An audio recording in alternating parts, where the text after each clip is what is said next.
우리 좌우 옆분들 인사합시다. 만났습니다. 은혜 받읍시다. 우리 찬양대를 위해서 또 하나님 영광의 박수 올리고 말씀 듣겠습니다.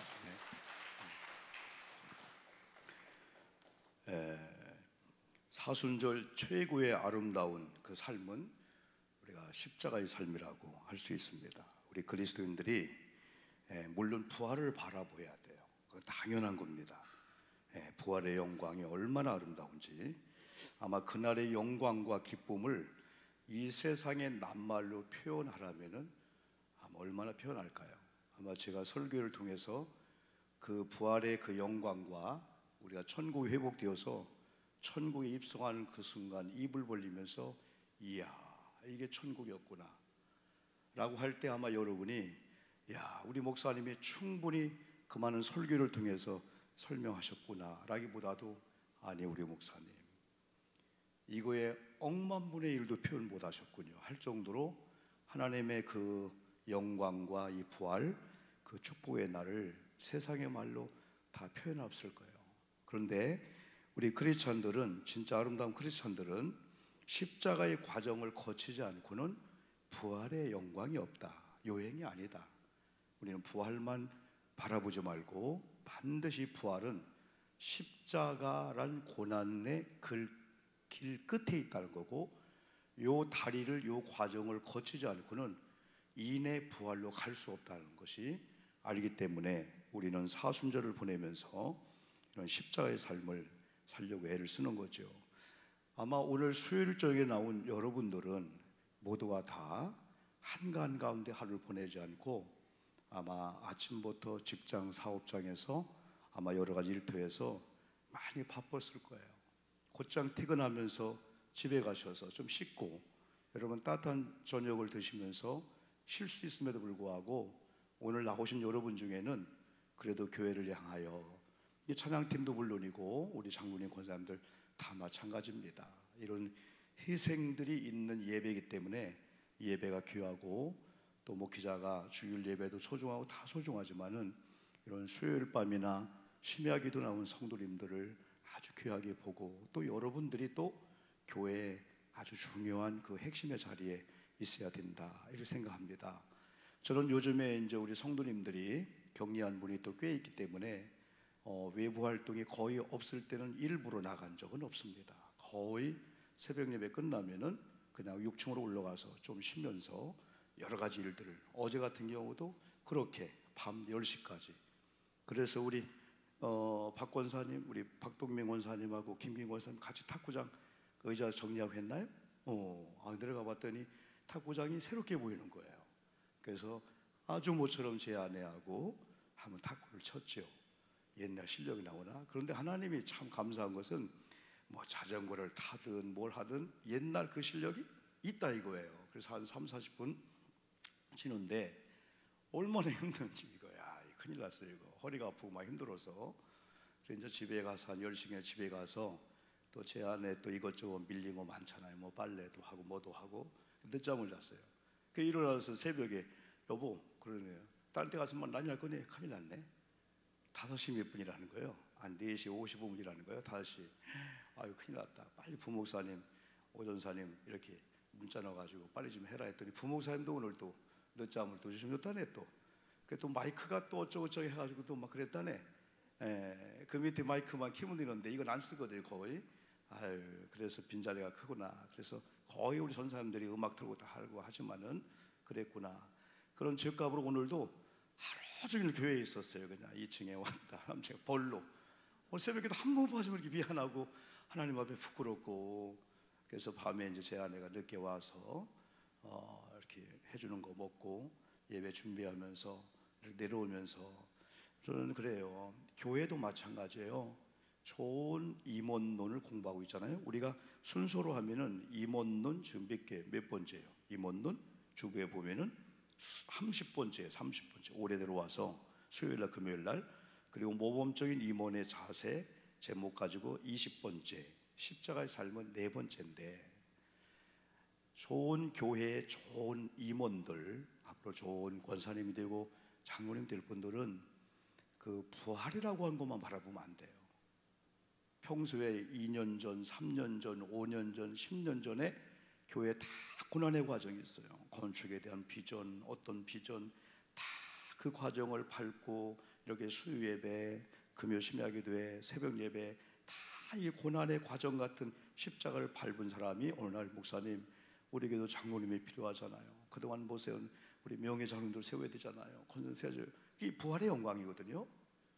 그 영광의 날 이 과정을 겪은 분들이 등극하고 드러나게 되는데, 그래야 또 교회가 정상이지, 그냥 순서에 따라 뭐에 따라서 내가 교회에 직분되었으니까 영광의 자리만 나타나려고 하고 교회에서 세움받기만 하려고 하고 어느 자리에 이렇게 하려고 하고 십자가의 길을 걷지 않으면은 하나님도 인정하지 않지만은 저도 인정하지 않고 교우들이 인정하지 않는 거예요. 그래서 오늘 수요일 밤에 나온 여러분들이 소중한 분들이에요. 왜? 아까 말씀드렸지만은 다 사업장에서, 직장에서 나름대로, 그죠? 바쁜 가운데 오늘 수요일 밤이 아니었다면은, 그죠? 집에 가서 나름대로 샤워도 하고 푹 쉬면서 할 수 있는데, 이건 다 십자가라는 거야. 희생이라는 거예요. 이런 여러분과 저에게 부활의 영광이 있다는 거죠. 지난 주일날 제가 잠깐 고난의 유익이다, 잠깐 고난도 유익이라는 제목을 가지고 설교하면서 지난 수요일날 십자가 삶 세 번째 할 때 본문이 베드로전서 4장이에요. 그 말씀에 어떤 말씀을 인용했냐면 베드로전서 4장 13절 말씀인데, 화면 볼까요? 오히려 한번 읽어봅시다. 시작. 오히려 너희가 그리스도의 고난에 참여하는 것으로 즐거워하라. 이는 그의 영광을 나타나실 때 너희로 즐거워하고 기뻐하게 하려 함이니라. 아멘이죠. 우리는 그의 영광을 나타날 때를 물론 바라봐야 돼요. 소망해야 돼. 그런데 더 이제 관심은 그리스도의 고난에 참여하는 거하고 고난에 참여하는 것을 기뻐하라. 어떤 경우는 이 주님에 대한 고난이, 여러분에게 어떤 고난이 올 때 일부러 당할 수는 없어. 그런데 당하다 보니까 이걸 그리스도와 연관시키자는 거예요. 왜냐하면은 우리가 어떤 고난을 당하든지 우리는 그리스도인이 되면은, 고린도전서 12장은 예수님 몸에 각양 붙어있는 지체래. 우리는 예수님 몸의 한 부분이야. 그러면 우리가 아프면은 몸든 머리든 주님이 같이 아파한다는 거예요. 그래서 야, 네가 고통당하는구나, 내가 같이 아프구나. 이 팔이 아프면 이 팔이 춤을 추지 않잖아요. 우리는 때문에 믿음의 사람들이 직장 생활하다, 가정 생활, 교회 생활 어떤 고난 당할 때 주님은 내가 아프다 그러지 책망하고 그러지 않는다는 거예요. 그래서 우리들이 이런 한 몸의 이런 공동체에서 이제 관심은 내가 그리스도의 고난에 동참하네, 그걸 즐거워하는 거. 그런 다음에 이 다음에 영광을 나타날 때 그때는 하나님이 너로 하여금 즐거워하게끔 만든다는 거예요. 우리가 준비하지 않으면은 우리 예수님의 영광의 보좌에 이렇게 앉으셔서 재림하실 때 부끄러움 당할 수밖에 없죠. 산하 바위야 나를 가려라. 이럴 줄 알았으면은 평소에 하나님 앞에 제대로 믿고 다 드리며 살 걸. 그때는 땅을 치고 통곡해도 안 되잖아요. 왜? 그때는 돌이킴이 없어요. 주님의 재림할 때는 다시가 없어요. 다시 한번 믿어라, 다시 한번 회개하라, 그게 없고 그냥 심판해서 형벌 받을 사람에게는 형벌을 주고 또 상을 줄 사람에게는 상을 주기 때문에 여러분, 그렇죠. 여러분, 오늘 수요 예배에 참석한 여러분들이 다 소중한 분들이기 때문에 귀하다고 했어요. 그래서 중요한 것은 부활의 영광 이전에 고난의 십자가를 바라보는 한번 삶으로 가는 거예요. 그래서 오늘 본문을 중심으로 해서 우리 좀 메시지가 여러분 있습니다. 아까 말씀했어요. 그리스도인이 해야 될 일이 있고 하나님이 해야 될 일이 있는데, 아까 그 말씀이나 오늘 본문을 보면은 우리가 고난에 참여하는 거, 그리고 그걸 즐거워하면은 주님이 하실 일은 하나님의 영광이 나타날 때 우리가 부끄러워하지 않고 너로 하여금 즐겁고 기쁘게 하나님이 하신다는 거야. 그래서 우리가 할 일은 또 우리가 해야 된다는 거예요. 그러면 하나님이 하신다는 거예요. 근데 구원받는 단계까지는 우리가 할 일이 아무것도 없어요. 하나님이 보낸 예수 그리스도를 영접하면 은혜로 구원받아. 그러나 은혜로 구원받은 우리가 좋은 이제 상을 받고 좋은 임원이 되기 위해서는 우리가 해야 될 게 있다는 거예요. 이게 다 시편 18편 말씀이나 사무엘하 말씀, 네가 나를 사랑하고 네가 나를 경외하면은 나도 너를 사랑하고 내가 너에게 주겠다는 거예요. 그러나 내게 거짓말로 대하고 사특하게 하면 나도 사특하게 하겠다는 거예요. 이 때로는 그런 조건이 있어요. 그래서 오늘 이 말씀을 보면은, 오늘 말씀을 보면은 그 성경적인 아주 중요한 이 임원들이, 크리스찬들이 어떤 삶을 살아야 될까를 여기서 말씀해 주고 있습니다. 때로는 여러분들이 어떤 고난을 당할 때, 물론 고난은 힘들어요. 어렵죠, 여러분요. 우크라이나에 고난이 왔어요. 야, 그런데 그렇게 피해를 입어도 전 세계에 흩어진 이 사람들이 자기 고향으로 돌아오려고, 야, 그게 있네요. 왜냐하면 이미 2014년부터 전쟁이 계속되고 있었더군요. 계속해서 막 어려운 가운데 있었던 거예요. 그런데 특별히 몇 세 이하는 강제 징집이 안 되는 거예요. 그러면서 여자들은 안 되는 건데, 여성들이 우리도 징집 나갈 수가 있고 우리도 군대 갈 수 있도록 법을 좀 바꿔달라. 그러면서 수많은 사람들이 여군복을 입고 전투에 동참하는 거야. 갓 결혼하고 그날 막 동참하고, 그리고 또 만삭이 된 가운데 아이를 낳고, 여러분 또 막 총을 들고, 야, 이 나라가 됐더라고 이게요. 젤렌스키라는 그 대통령 참 우습게 본 사람들이 봤지만, 야, 저 항전이, 그러니까 대한민국이, 아니 그 우크라이나가 하나가 되는구나. 대통령이 바로 쓰니까 전체가 하루 되는 거예요. 대통령이 그냥 도망갔으면 다 도망갔을 거예요. 물론 피난 간 사람도 있죠. 그러나 지키는, 이런 걸 볼 때 그들에게는 전에 많은 고난이 왔을 때 자기 부모님들이 그 고난에 동참했다는 거야. 나를 지키려고 죽었다는 거야. 그러니까 그 희생이 이제는 내가 해야 내 자녀가 살지 않느냐. 그게 고난으로 막 들어가는 거예요. 나라가 어려울 때 피하는 게 아니고 나라 속에 들어가서 그냥 막 어느 도시를 함락하려고 하는데 탱크가 지나가는데 막 몸으로 한 거 하잖아. 그 탱크가 막 돌아가잖아. 막 탱크가 막요. 예? 원래 저는 전쟁이 그냥 그런 줄 알았더니 우리나라도 50년부터 53년도까지 거의 2, 3년 전쟁이 있는데 그러는 거구나. 우리 전쟁 6.25 경험한 분들은 장로님 그렇죠? 우리 동네에 북한이 왔잖아. 그냥 우리 또 살았잖아. 우리 아버지도 찾으러 왔대요. 찾으러 왔대. 근데 그 순간에 우리 할머니가 얼마나 지루운지 인기척이 있는 가운데 뒷문으로 빨리 도망가라 했다는 거예요. 도망가라. 근데 그 순간에 방으로 들어와서 여기 남자 없냐고. 아이, 우리는 다 어디 갔다고. 그렇게 막 죽창을 가지고 막 그 집부레기도 막 쑤시고 막 하고 숨었으면 다 죽었다는 거예요. 그래서 살았다 하더라고. 그냥 빨갱이들도 있지만은 같이 있으면서. 근데 원래 이제 전쟁에는 전투하다 싸워서 죽이는 건 괜찮은데 민간 죽이면 이건 전범이거든요. 그거 안 되거든요. 민간인들 죽이면 안 되거든요. 근데 그런 가운데 막 죽음의 총탄이 있는 가운데도 여군들이 막 나라를 지키겠다고 하는 걸 보면은, 아, 부모님들이 당한 고난 위에 그 나라가 세워진 걸 알고 있구나. 그래서 젤렌스키나 이런 사람들이 우리나라 국회에 연설 한번 하기로 하는 거야. 미국에서 그 연설할 때 화상으로 하겠죠. 우리는 매일 9.11 테러를 어려움 당한다 할 때 그들이 막 기립박수 해가지고 막 그냥 그런 어려움을 당하고 있구나. 그러면서도 한편으로는 왜 미군이 못 들어갈까? 그건 동맹이 없어 그런 거예요. 나토 가입이 안 되고 그러니까. 그러니까 다른 걸로는 막 그냥 제약을 하는데 이 군대가 못 들어가는 거예요. 그러나 우리는 한미동맹이기 때문에 뭔 일이 있으면은 미군이 이미 여기 주도에 있고, 그런 여러 가지. 야, 그래서 나라가 힘이 있어야 되겠구나. 전쟁을 위해서가 아니고 나라가 하나 된 모습, 이런 것들. 우리 교회가 마찬가지죠. 저와 여러분이 그러므로 어떤 고난 당할 때 그 고난은 어렵지만은 그 고난의 이유와 뜻이 뭘까 하다 보면 나중에 수지맞게 되는 거예요. 저는 이 말씀 준비하다가 아주 오래전에 저 신학교 다닐 때 전화가 갑자기 온 거예요. 엄마가 사고 났다.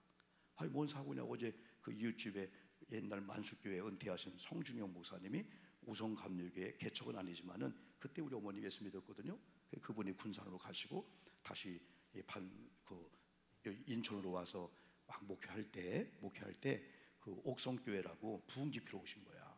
그러니까 이제 몇 킬로가 되는 그 교회, 이웃 교회니까 옛날 집회도 참석도 하고 그랬잖아요. 그런데 첫날 괜찮고 둘째 날 여러분 이렇게 내려다가 요 큰 수렁에 빠져서 갈비뼈 7개가 나간 거야. 이게 다른 사람 같으면 이게 큰 시험이잖아요. 그래서 연락이 왔어요. 그때 우리 육남매가 다 달려갔죠. 그래서 우리는 그때는 저는 저대로, 형님은 형님, 동생대로 엄마가 다친 것은 나 때문에 그렇다고. 아유, 동시에 우리 형들이 다 잘못 다 했더군요. 나는 아니에요 형님, 나 때문에 그렇다고. 왜냐하면 그 주간에 토요일 날, 전 주간인가 토요일 날 그 고향 선배님이, 한 3년 선배님이, 나 어릴 때 많이 때린 선배가 있어. 이렇게 싸납게 생겼는지 모르겠어. 저 독하고 싸납구냐. 꼭 우리 담배집인데 나한테 영구가 너 담배 2개만 훔쳐와라. 막 그래서 담배 혼자 다 담배 피게 하고 막 그런 형인데 얼마나 나를 때리고 막 그랬는지. 근데 한 번은 우리 송중영 전사님일 때 우리 가게에 신방 왔는데 내가 바깥에서 그 형 말 안 듣는다고 막 날 때릴 때, 야, 그걸 신방 왔던 송중영 선은 들었나 봐. 맨발로 오더니 그냥 쏴대기를 막 때리는 식으로 하더라고. 왜 우리 권사님, 집사님 애들 때리냐고. 그때부터 내가 그분 존경하기 시작했어. 이야, 이분 존경스러운데 하면서. 그런데 이제 어쨌든 그 형님이 이렇게 대전에 제가 이제 신학교 다닐 때 유리 가게를 한 거야. 그러니까 그 형님 집만 가끔 가면은 얼마나 우리 가난하지 않았지만은 참 궁핍했잖아요. 그 형님 가면은 초코파이에다가 콜라를 얼마나 많이 먹는지, 아주 콜라가 그분은 아주 인해 뱄어. 가면 막 콜라 2병씩 주고 막 초코파이 주고 막. 한 번은 토요일 날 가서 놀다가 한 새벽 1시에 왔어요. 놀다가. 근데 이제 그날 주일날 새벽이고 제가 일부에 찬양대 주일을 맡았기 때문에 다 있는데, 어떡하다 깨워보니까 11시 50분인 거야. 근데 주일날 어떻게 된 거예요? 휴대폰이나 뭐 그때 뭐 있어야 막 서로 연락하고 그러지. 그러니까 전도사가 주의를 범한 거예요. 신학교 때 실습전사가 성가대 주의도 못하고 다 못하고. 그런 다음에 이제 화요일 날인가 그 연락을 받고, 야, 하나님 앞에 내가 회개했지. 나 때문에 우리 어머님 그랬다. 그랬더니 뭐 온 식구들 다 형님은 형님, 동생. 우리 아버지만 아무 소리 않고 가만히 계시더라고. 우리 아버지만 아무 소리 않고. 나중에 그래, 우리 어머님이 아니야. 너희들 때문이 아니고 나 때문이다. 첫날 그 집회에 갔는데 건축하다가 돈이 없어서 그냥 부도는 아니고 그냥 그런 상태에 있는 거야. 그래 겨울에 이제 꼭 부흥 집회 하잖아요. 신년 시골 옛날에. 근데 전사님 모시고 부흥 집회 하는데 첫날 가봤더니 그 바닥 장판을 못하고 그 무지개 같은 비닐이 있잖아요. 집부레기에다 그걸 깔고 예배 드리는데 열심히 막 찬양하다 보니까 땀이 나고 막 하다 보니까 습기가 차고 방석에 다 젖어 있는 거야. 그렇게 예배를 막 드린 거예요. 그때 마음속에, 우리 교회는 아니지만은 우리 목사님과 상의해서 이 장판 얼마나 드는 모르지만은 그걸 다 해야 되겠다 마음을 먹고 있는데, 그 밤에 돌아오는데 남의 교회 뭐 주제는 게 뭘, 우리 교회도 아닌데, 그러면서 그냥 생각하고 그냥 싹 닫아버린 거예요. 월요일날 저녁에. 그리고 화요일날 저녁에 또 집회에 참여하다가 다른 사람은 다 갔는데 우리 어머님만 그 또랑이 빠져가지고 그냥 세면 그거에 갈비에 그런 거예요. 그래, 원인 그런 거예요. 그럼 병원에 안 간다는 거예요. 왜? 내가 원인을 깨달았으니까. 그래, 그 다음날 수요일 낮에 전사님, 강사님이 그 소식을 듣고 와서 안수기도 해주고 그러면서 병원에 죽어도 안 가는 거예요. 왜? 내가 깨달았으니까, 이유를 알았으니까. 그러면서 오히려 병원 갈 헌금을 장판하는 걸로 드리고, 그리고 본교회 또 회개의 물 드리면서, 그러면서 그 다음 날 쭈그려 앉아서 바느질을 또 계속 한 거예요. 그 나중에 보니까 이제 금이 간 상태에서 계속 고통스러웠지만은 나중에 이게 제자를 찾아 붙으신 것 같아요. 그리고 우리 마음들도 나 때문에 그러는데, 형님도 그런데, 그러니까 어머님의 그거라면은 고난의 이유는 한 가지였을 건데, 6남매가 다 깨달아서 그 이후로 나는 어떤 한이 있어도 주의를 안 범하겠다. 외국에 나가든지 어디 가든지 우리 본교회는 혹시 못 온다 할지라도 진짜 주일만큼은, 예배만큼은 진짜 소중했겠다. 그때 신학교 때 그 결심이 지금까지 이루어졌고, 우리 나름대로 6남매들이 하나의 원인이었을지만은 모두 깨달으니까, 그래서 당하는 그 고난보다도 우리에게 간증과 영광이 얼마나 큰지, 그래서 그 말씀과 이런 말씀 통해서 우리 교우들이 그래요, 고난, 어떤 응답, 어떤 이런 좋은 날이 왔네, 반드시 와요. 그걸 기대해야 돼. 그러나 지금 우리의 오는 고난과 이 모든 길이라면은 주님이 십자가 길을 가는 거, 내가 가는 십자가의 이런 삶을 살아야 되겠다. 그럼 오늘 본문을 통해서, 그러면 진정으로 이런 십자가의 삶이 무엇인가를 우리는 또 본문을 통해서 또 한번 보는 거예요. 오늘 본문은 부활의 영광을 바라보기 전에 고난의 십자가를 바라보고 십자가의 삶을 살라는 그런 요구와 같아요. 그래서 본문을 첫 번째는 죄의 심각성. 오늘 죄에 대해서 두세 번 여기서 언급을 하거든요. 요한일서 2장 1절 보니까 너희로 죄를 범하지 않게 할 때 거기 죄를 설명했고, 그 다음에 누가 죄를 범하여도 할 때 죄를 거기다 언급했고, 이 요한이, 그리고 요한일서 2장 2절에서 온 세상의 죄를 우회하십니다 할 때 이 죄라고 하는 것은 우리가 해결할 수 있는 게 아무것도 없어요. 죄는 우리가 죄를 져서 죄인이 되지만은 우리가 크게 얘기한 대로 구원 얻는 데 필요한 죄의 용서가 있잖아요. 그죠? 그러니까 아담으로 인해서 이 타고난 죄는 우리가 회개해서 되는 게 아니에요, 여러분요. 이건 그 죄의 대가로 예수가 죽었잖아요. 그걸 받아들이는 거예요. 예수 그리스도 십자가에 그걸 우리가 구주와 주님 영접하는 거예요. 그 다음에 구원받은 자들이 이제 죄를 지면은 하나님과 우리의 관계가 아버지 자녀 관계 되니까 무슨 죄를 져도 회개하면은 용서받을 줄 믿습니다. 그래서 죄의식이 무지 무섭거든요. 죄의식이 있는 가운데 예배 못 드려요. 죄의식이 있는 가운데 여러분 찬양 못 해요. 죄의식이 있는 가운데 기도 이게 연락이 안 돼요. 우리는 죄인으로 와서 회개하고 용서받고 하나님의 아들로 찬양하고 예배하고 11조 할 때 하나님 받으시지, 죄인의 그 상태를 먼저 해결해야 되는 거예요. 그래서 이 죄에 대해서 일단은 심각하자. 무슨 죄를 짓든지 목사님 뭐 회개하면 용서받는데 해서 죄를 쉽게 보면 안다는 거예요. 죄는 무서우면서도 우리의 죄의 심각성 가운데 하나는 이 큰 죄를 위해서 우리 예수님께서 두 번째 화목제물 되셨구나. 십자가 삶을 살기 위해서는 이 죄의 심각성을 알고 죄는 어떤 것도 내가 비누로 씻듯이 씻는 게 아니다. 이건 주님이 죽으셔야 되고 그분을 영접해야 되고 또한 주님의 이름으로 회개하고 주님이 용서해 줘야 된다. 용서해 준다. 나의 죄의 노예지. 그래서 우리는 우리의 그 문제 해결됐다면은 우리 가정에 우리 남편 혹은 우리 아내, 우리 애들 아직도 죄의 상태에 있네. 심각성을 본다면은 월급 많이 받아오는 거, 잘 됐다는 거 그게 안 들어와 눈에. 그게 아닌데. 예수 만나야 되는데. 그러니까 우리가 근간에 기도하지만은 우리 장로님이 권사님이 그런 문제를 가지고 잃은 게 있는 것 같고 하지만 진짜 예수를 얻는다면은 이 다음에 목사님 그 병 때문에 그 실패 때문에 사업장 어려움 때문에 진짜 예수를 만났어요 라고 한다면은 얼마나 그게 영광의 자리거든요. 그래서 지금 당하는 이 고난 앞에서 우리가 큰 이 은혜를 받아야 돼요. 그래서 죄의 심각성을 아는 분들은 우리 아들이 사업도 잘하고 직장 잘하고 좋은 아파트 살고 있는데 아직도 죄 가운데 있네. 아직도 원죄를 해결 못했네.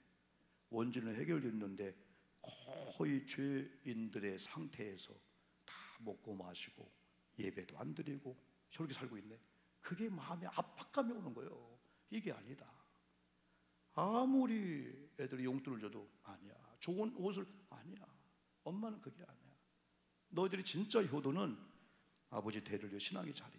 그러다가 오늘 고난이 딱 오면은 놀래지만은 하나님.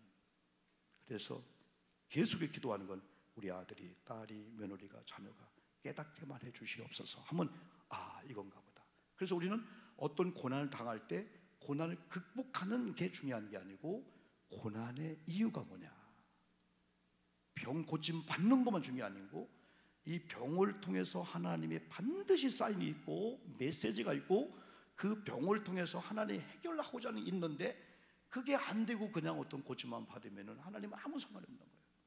그래서 저는 신앙생활을 하면서 교인들이 사업장이 직장이 좋은 차를 타는 거 전혀 신경 안 씁니다. 그러나 이분들이 11조 하는 걸 보고 수준이 이만큼이구나. 왜 이 집은 이렇게 어렵지? 아니 40년 신앙생활하고 교회 직분을 받았는데 11조가 매일 이렇지? 어렵구나. 그렇게 평가하지 좋은 집에 사네, 좋은 차 타네, 부자네 아니에요. 이런 조건에 이번에 감사하는구나. 그러니까 목회자가 매일 전체 기도는 다 못하지만은 다 기도되는 거죠.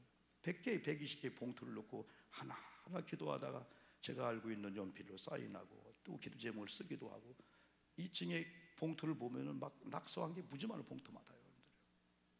하나님, 어떻게 이런 젊은 팀들이 남들의 하루 월급 같은 11조를 합니까? 어떻게 이분들이, 젊은 집사님들이 감사헌금을 막 5만 원, 10만 원, 20만 원씩 주일마다 합니까? 내가 볼 때는 남편도 아주 안 나오고 넉넉하지 않아. 그걸 볼 때 마음이 아픈 거야. 하나님, 이게 이분들의 신앙의 고백이군요. 여유 있어서가 아니고 하나님을 사랑하기 때문에. 그런데 하나님이 그런 걸 얼마나 귀하게 볼까. 그래서 우리가 바로 신앙생활 해야 돼. 그래서 어떤 상태가 딱 오면은, 야, 우리 아들 저 문제 해결해야 돼. 그 전에 아들의 죄의 상태 심각하다. 다른 데 관심이 아니고 본질적인 관심을 가지면 그때부터 막 쏘아 올리면은 아들도 느껴요. 아, 우리 엄마 아버지 원하는 거, 우리 목사가 원하는 게 이거였구나 하면, 엄마 돌아갈게요. 다른 거 다 잃어버려도 예수 다시 만날게요. 그때부터 됐다. 그때부터 풀리기 시작하는데 신비합니다. 우리 아멘 합시다. 아멘. 하나님은 살아계십니다. 하나님은 믿는 자를 그냥 멀뚱멀뚱 보고 계신 분이 아니에요. 그런데 우리가 돌이키기를 원하고, 우리가 마음 먹기를 원하고, 고백하기를 원해. 그때까지 기다려. 하나님은 아브라함도 죽일 때까지 기다렸잖아.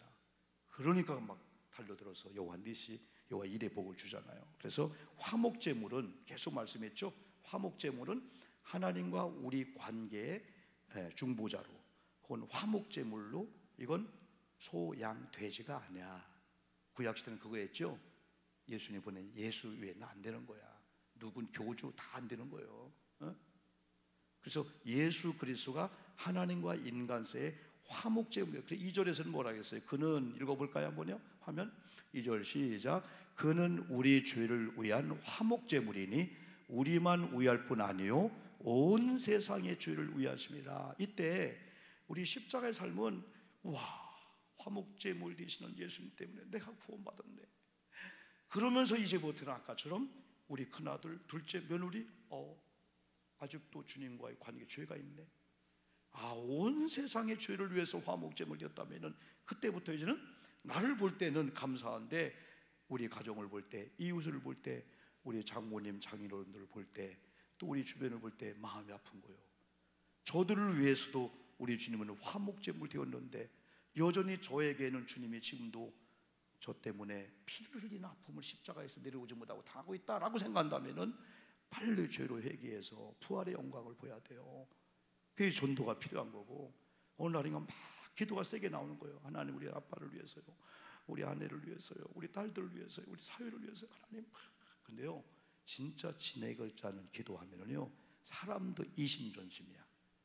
벌써 우리가 눈길을 주면은 그쪽에서 느껴, 나중에 저분이 나를 사랑하는구나. 이심전심이라고 하잖아요. 반드시 있어, 사람도요. 근데 영적으로도요, 우리 부모님이 영적으로 하나님과 기도 올리고 관심 갖잖아요. 벌써 영적으로 느껴. 그래서 찔림이 오는 거야. 자, 그리고 세 번째 마지막은 계명을 지키는 삶이 십자가 삶이라는 거죠. 3절 한번 우리가 볼까요? 우리가, 시작. 우리가 그의 계명을 지키면 이로써 우리가 그를 아는 줄을 알 것이요. 이 말씀이 뭘까요?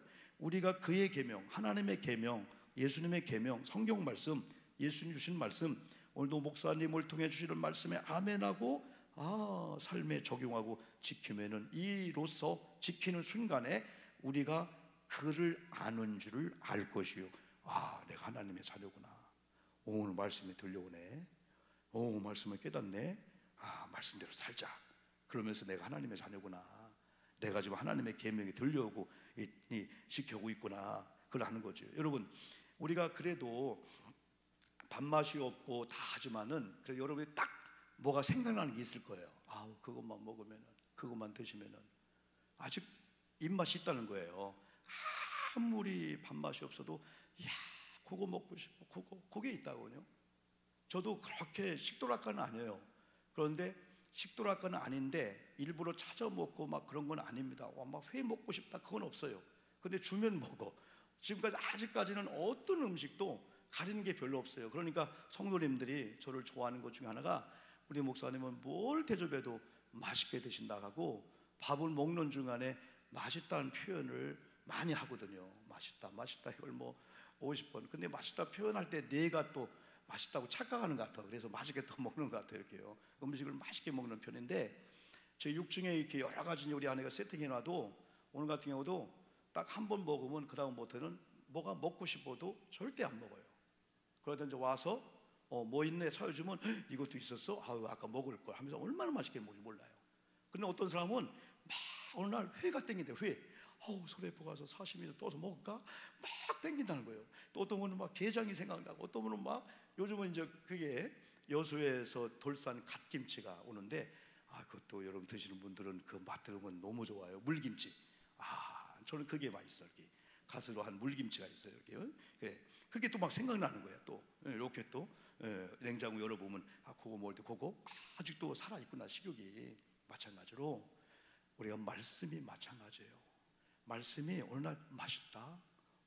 오늘 수요일 날 철야 때 목사님 말씀이 들려오네. 왜? 시장길을 느꼈다는 거예요. 말씀이 필요성을 느꼈다는 거예요, 우리가요. 그러면서 이 말씀이 꿀송이보다 달다고 하는 이걸 어느 날 경험하는 거야. 우리가 음식 맛을 하되, 여러분 지금 제가 묻습니다. 여러분 딱 누군가, 여러분 지금은 조금 저녁을 드신 분은 그렇겠다. 저녁을 안 드신 분은 뭐가 드시기 화면에 딱 나오는 게 있어요. 목사님 저 요거 먹고 싶습니다.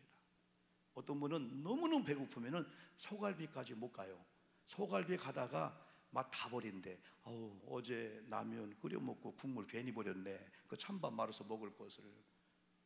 라면도 여러분 물 넣고 스프를 먼저 끓이니까 확실히 라면이 맛있더라고.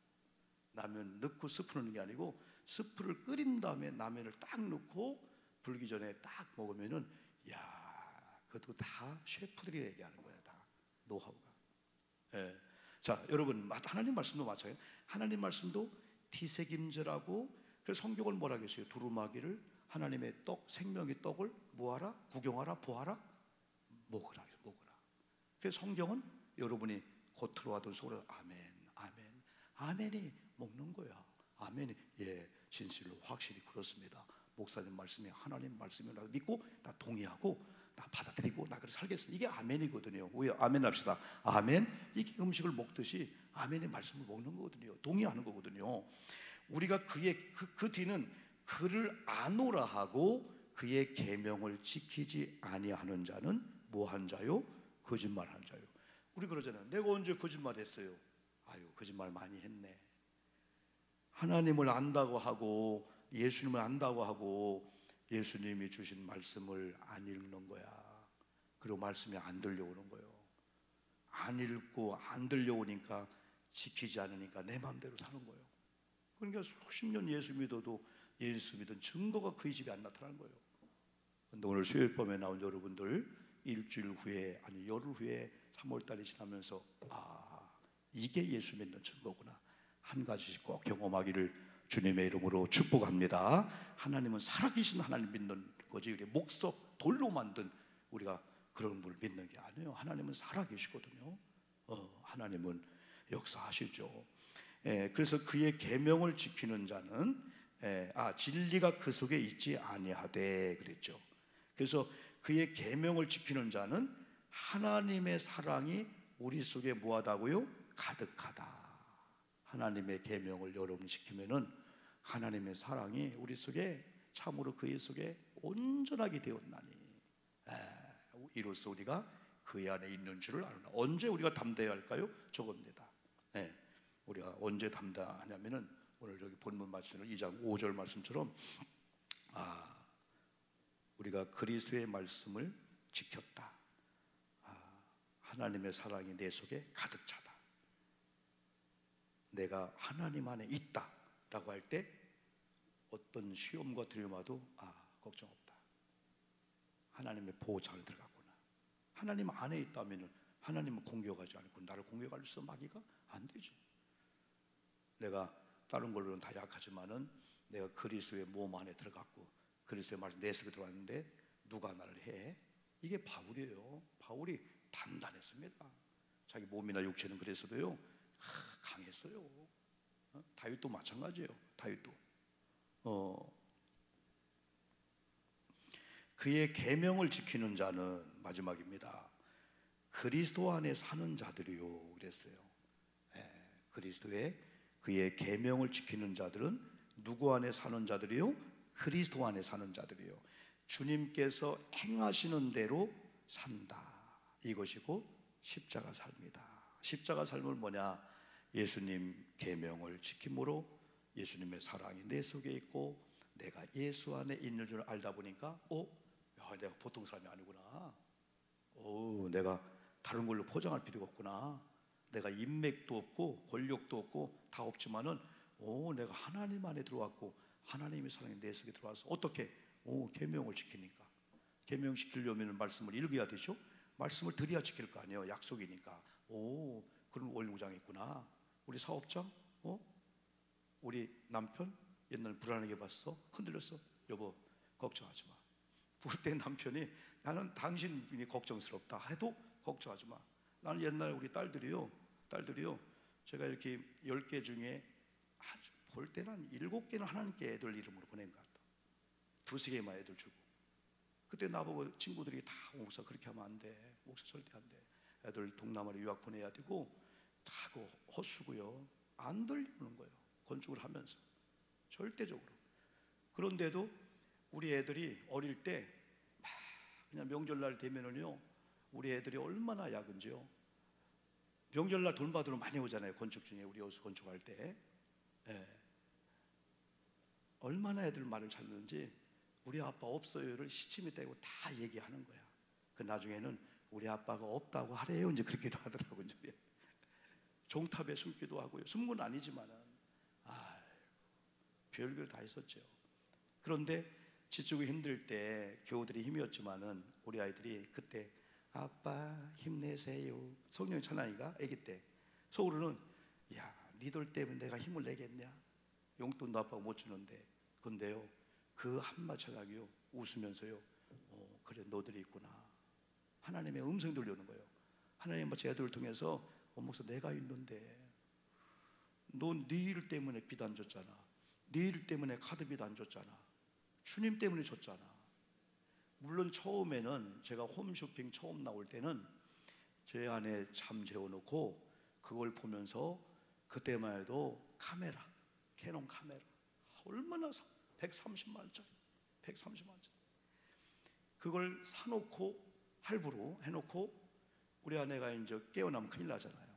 그 다음날 우리 아내 알기 전에 또 해약하고 전날은 막 그게 좋아서 해약하고 우리 한결이가 우리 집에서 피아노를 치는데 내가 피아노를 치려고 이렇게 보면서 야 이게 대우 노얄 피아노거든요.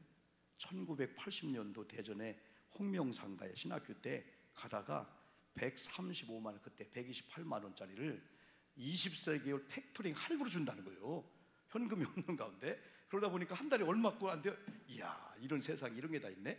120만 원 24개월 할부를 무조건 계획하고 그 다음날 우리 형님이 신학교 다니고 내 동생 다니고 이제 연립주택에 있는데 야 얼마나 존재 자취방에 피아노를 갖다 놓은 거야. 80년도 칠지도 모르는데 막 땡동땡도 해서 형님 와서 형님 이게 뭐냐 했더니 형님 홍명상가 갔는데 120만 원짜리를 24개월 무이자도 아니요 그때 할부 있는 거예요. 했대. 이야 우리 형님이 철이 난 형님 아니요. 그때 우리가 놀고 있던 야구박대로 날 때리는데 이야 머리 엉덩이 손 진짜 안 죽은 게 다행이야. 이 자식아 지금 네가 정신 있냐. 신학교 등록금도 지금 돼지 팔고 어머 한복에서 파는 건데 형님 이거 24개월 할부로 샀었다니까. 그때 내가 한 번 이렇게 막은 것이 여기를 맞아갖고 지금도 비만 오면 쉬어 병신 되었어 이게. 그거 볼 때마다 아이고 형님 야구방맹이. 근데 우리 애들이 그걸 치는 걸 보고 이거 뭐야 이게 뭐지?